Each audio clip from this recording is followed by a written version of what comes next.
జిల్లాలో టీడీపీ నేత వ్యవహారం వివాదాస్పదంగా మారింది. రేషన్ షాపు కేటాయింపు విషయంలో రెవెన్యూ అధికారితో వాగ్వాదానికి దిగిన టీడీపీ నేత కార్యాలయంలో హంగామా చేసిన ఘటన ఆలస్యంగా వెలుగులోకి వచ్చింది. ఆదోని టీడీపీ మండల అధ్యక్షుడు శివప్ప రెవెన్యూ ఆర్ఐ లక్ష్మయ్యపై తీవ్ర స్థాయిలో ఆగ్రహం వ్యక్తం చేశారు.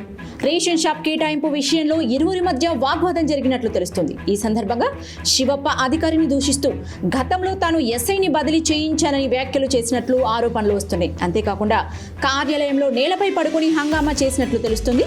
ఈ ఘటనకు సంబంధించిన వీడియో బయటకు రావడంతో వివాదం మరింత ముదిరింది. శివప్ప తీరుపై దళిత సంఘాలు తీవ్ర ఆగ్రహం వ్యక్తం చేస్తున్నాయి. ఆయనను వెంటనే టీడీపీ నుండి సస్పెండ్ చేయాలని డిమాండ్ చేస్తున్నారు.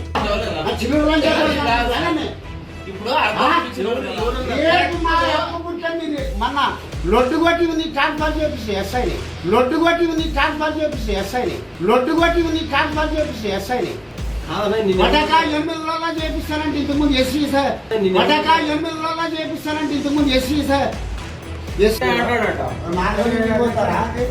అంటే